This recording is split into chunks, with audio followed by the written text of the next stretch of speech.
So, thanks. My name is Simon. I'm from the world Bosch, from Germany. I'm working there at the corporate sector research. I'm responsible for automotive software platforms and technologies.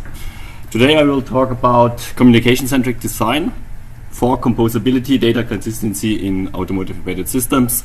It's a long title. To keep it short, let's call it communication-centric design. That's all about. The rest is following. The agenda looks like the following.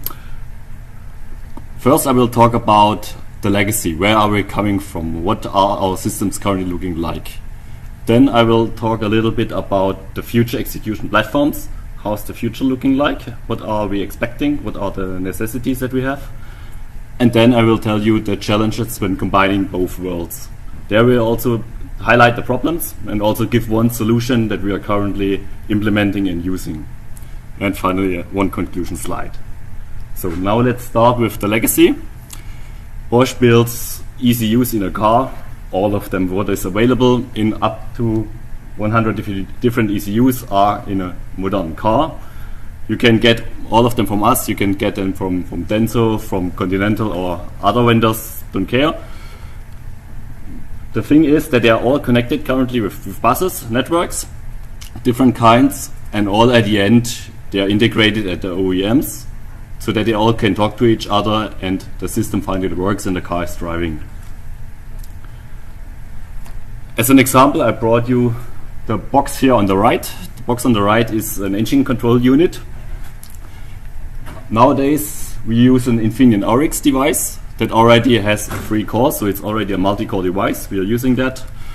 It features a set of periodic and angle synchronous tasks scheduled with fixed priority preemptive scheduling, so it's very easy. It's also a partition scheduling, no migration, nothing. On an OSEC compliant operating system, so that's pretty simple. In terms of memory, we have around 250, 300 kilobytes of RAM, 4 megabytes, 8 megabytes of flash. That's what we are talking about. We don't have memory management units. All we can get for safety or for isolations is a memory protection unit. So that's what we have to deal with. But hardware looks simple, doesn't it? Now let's have a look at the software view. Probably all of you have heard of Autom. That's our software standard where we model our software within. So we have a 3-layered architecture defined. On top we have an application layer where application components communicate each other over ports, over communications. That is implemented in the runtime environment. And on the bottom we have the basic software layer that manages all the abstractions to the hardware. Also pretty simple. But the truth looks like that. That's a communication dependency graph of an engine control that is already 10 years old. So if you see that, the lines you can guess around on the circle on the outside, there are the runnables located. And every communication from one runnable to another is a line in that graph. The number of runnables you can estimate around 1,500. And the number of lines in that engine control is about 20,000. In modern controls you can go to 50 or close to 100 already. So now you can imagine that this mess here on the right, we need to get the communication some meaning, some sense, so to get the functions working correctly. So what we have already implemented 20, 30 years back, and also Autom adopted that, are communication mechanisms. So these are the basic ones that are used. One is called explicit communication. Explicit communication meaning that the runnables access the global memory here on the bottom every time they need data. Every time they read it or every time they write it, directly write to the memory. If you write data that is non-atomic on this architecture, data sizes greater than 64-bit, then you have to ensure data consistency on your own. So there's no consistency guaranteed by this mechanism.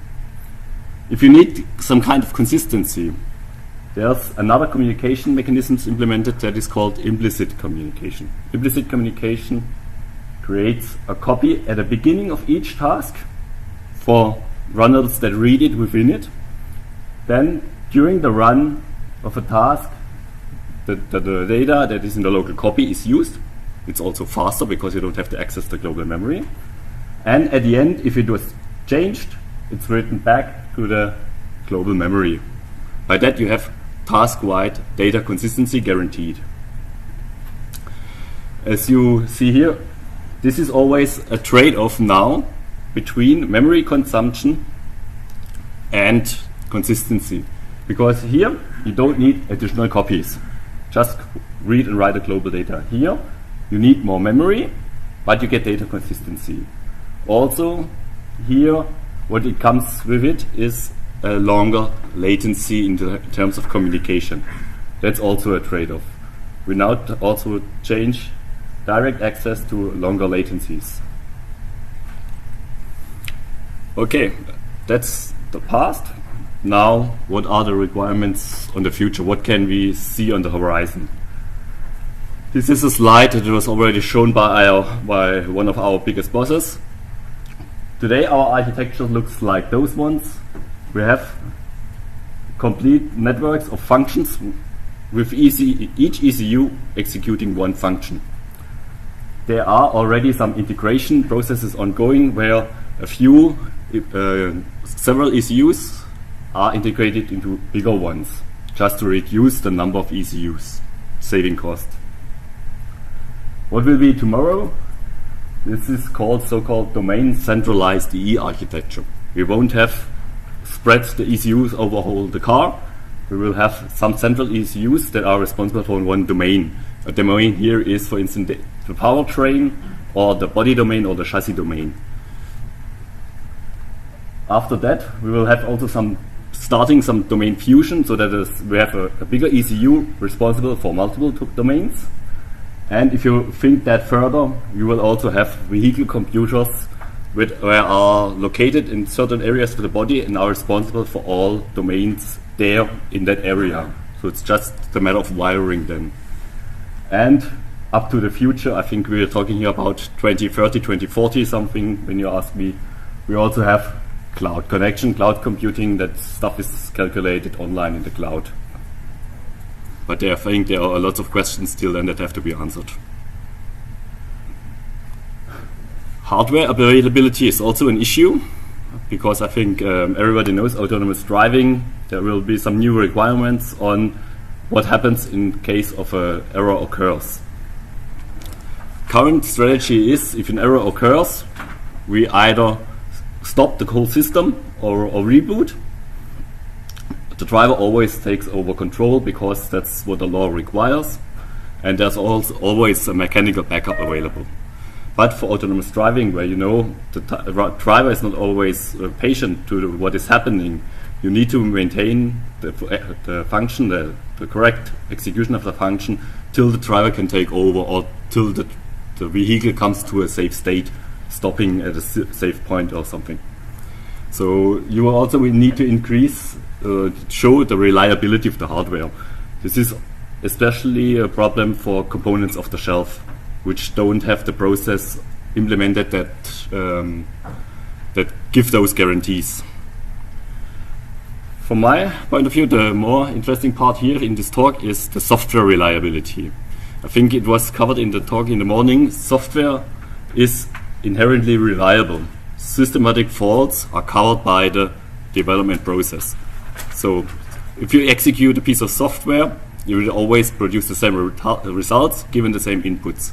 The only thing that changes the inputs, the results, are cases of random hardware faults. Sometimes race condition give you pseudo-random results. Yes, that's also something we tackle with our approach. Thanks for that. So now we saw the trend that multiple functionalities will merge into one ECU. We call that consolidations. Consolidation of functions into one ECU. Our ISO norms says that we have to prove or show freedom from interference. Freedom interference is divided into subparts: spatial isolation and temporal isolation. Spatial isolations, we can use hypervisors for that. We have that already implemented. It's working, it's no problem. Even MPUs are sufficient for that. Temporal isolation in that instead can be also done with hypervisors, but not efficiently. and automotive business is very, very crucial to pricing. So we need efficient methods. How can they do that today? We would introduce some time slicing, so where you have fixed budgets available that can be scheduled accordingly. Now, how can we bring those requirements together? Let's start with a small example I brought you.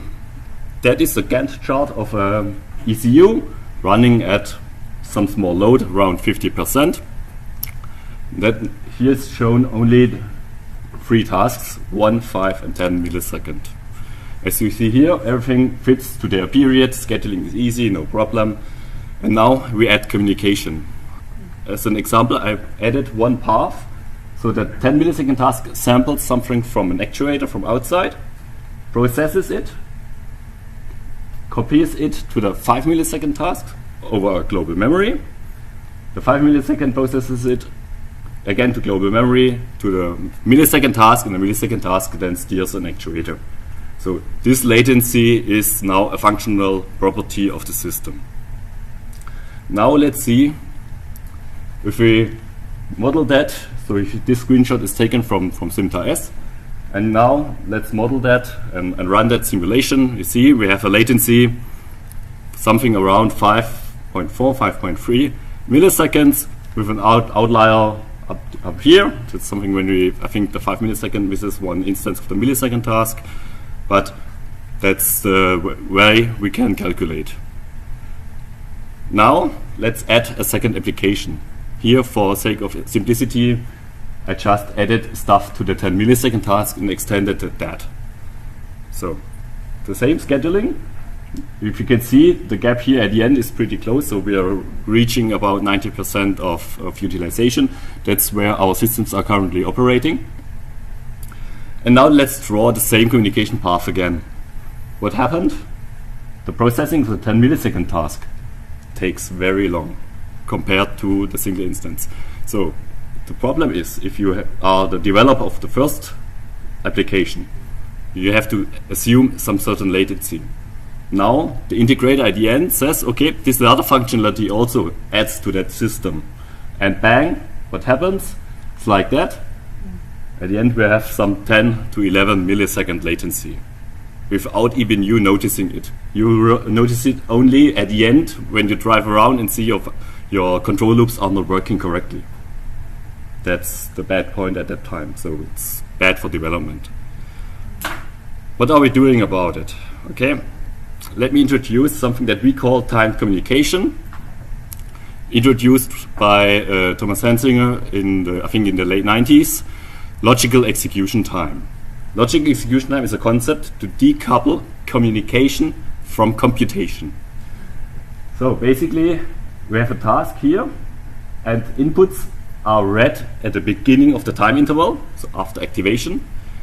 Outputs are logical written at the end of the time interval of the corresponding tasks. And this is independent on when the task actually executes. So this is constant. Here as an example, we have these yellow bars. At this point, the data can be exchanged between 2 or multiple tasks. So see, these points are always fixed. So this is something, a property that we can use. What does this give for us to use? I think it's easy for everyone to see. We can have some replaceability or portability. Portability here is our major concern. Independent on how long the task runs, the outputs are still at the same point in time. We also have the integratability, extensibility. We can add stuff together into one system without changing. And also interoperability, which means we have deterministic communication. So we really know when data is produced, when it's propagated to the rest of the system. We can calculate latencies. This can be also used by others, and then the functionalities can be calculated correctly with those values. How can this be implemented? One simple implementation I have to say here is we have some high priority copy interrupts. So this is one solution that takes the copy really physically also to another instance. That makes it copies the read data at the beginning from the global memory, writes it into a local memory. The task can process the data there, and at the end, the high priority interrupt writes it back to the global memory again. As I said, this is a very simple implementation. We have also thought about it, figured out it can be also done without interrupts, without global memory. So we have a direct relation, a copy, task to task copy mechanism that makes it more efficiently. But this is, I think, easy for one to understand. You know when the communication happens, and also the analysis that I show later is implemented in that way, because the analysis tools that now show these latency results are not aware of timed communication, of logical execution time. We have to teach them how to model those systems, and high priority interrupts is the way we went. Said that the transformation of a given application, how the transformation can be done, will be presented at CMAAS'17 in, I think it's in June in Croatia, by some colleagues of mine. I will give you a short explanation what we did. So we have this, again, the application from the previous, the path through our system, that what we have, and now we add the high priority copy interrupts. Then the picture looks like that. It's just here adding those interrupts. They are basically taking no time, it's just copying a few bytes. And now let's draw the path through that system. Looks a little bit weird, but it's just on how this tasks here are depicted here. Again, we have here a 10 millisecond copy in interrupt that takes now the data from the outside, processes it through the task, the copy out to the 5 millisecond task, copy out to the 1 millisecond task, and then send to the outside world. Now, if you see the path to that compared to that, what changes is again the latencies. Because here we see easily, you always, for every task, you can just sum up the periods of the tasks that are involved, and you get the final resulting latency. We also brought that to the tool. So okay, single core latency here is around 60 milliseconds, 10, 5 plus 1. If you see here the scale, it's 15.9, 15.99. The variance is just because the tool that uses the simulation can't handle the different interrupts with the same priority. So it's a little bit of reordering. So in physicals, it's sufficient for us, 16 milliseconds. Now what happens if we apply that to the second scenario with the two applications? Here we have our 10 to 11 millisecond latency. We apply timed communication at what we have. Again, 15.9 to 15.99 millisecond latency.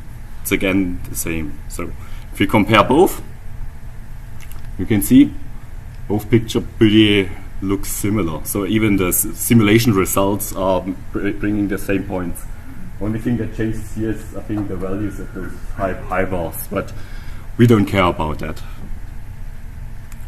So now what we see here, the latency is almost constant, almost sufficient for us when we apply or when we add new applications or new functions to an existing system. This is also true when we move one task from one core to another. So we change our scheduling a little bit. And also when we migrate to new hardware, because now the communication latency is independent on the actual execution. That's the properties that time communication gives us. So that's also now concluding my talk. We have seen that the future E architectures will consist of centralized electronic control units, handling cross-domain functions, and for safe integration, enhanced mechanisms are needed that ensure freedom or interference. And for spatial separation, we have hypervisors that guarantee that. And we have now logical execution time that ensures composability in the time domain and thus giving us also independence. So thanks, and now I'm up for your questions. Very much. Questions? When did the automotive industry start to using this approach? Currently, we are implementing that in the engine control unit. So we have tested that on several ECUs just by changing the communication. And now the first project with the customers are starting. So I think you can expect that in the next 3 to 4 years to be running in cars. The question I ask is, we are teaching that for 20 years. For example, in my class, CS431, I can give you the old one. We're teaching that because to avoid it and allow the scheduling. Because maybe as software, right, the latency changes, finishing time. So doing finishing time communication, well, if anybody did that, they will at least front that question. So sometimes, and they're also in the textbook. So I'm really curious why, at least teaching by major universities, takes more than, at least I teach it for 20 years. And then I heard it takes at least 3 years. I start to see that in automotive. I also, as a standard practice in avionics. So I'm just really curious what is really going on. So this 3 years that I mentioned is just the usual development time of an engine control software. So but basically, methodology you mentioned yes, is being taught in the textbook for 20 years. Yeah, you're right, but you have to see where we're coming from. We're coming from single core applications. There, in the single applications, you only had one function on an ECU, that was controlling the engine.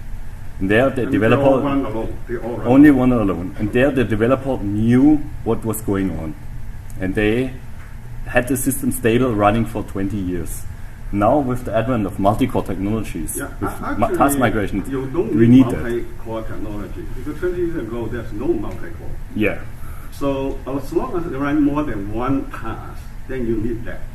So, right? If you concur running several tasks and multiplex the CPU, then any task changes, your finishing time changes, the problem occurs. So that problem really, whenever you share the resource, it will occur. But now I understand what you're really talking, because you only run a single function. So therefore, well, now you need to run things, you need to have multiplex and sharing. So you need to switch to this, let's say, classical concurrent approach. Okay, now I finally understand how this I'm taking a guess here, but I'm thinking these legacy systems, the output and the input is often unstructured, in the sense that this task go in a shortcut directly to the buffer of the actuator. Basically, you run a single thread application ECU, so you are allowed to do legacy. That's all right.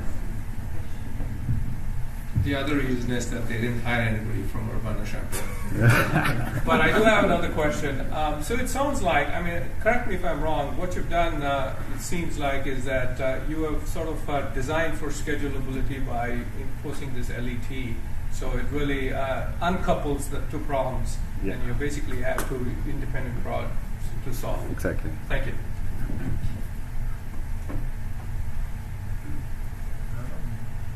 Yeah, so it's maybe not your main point. Okay.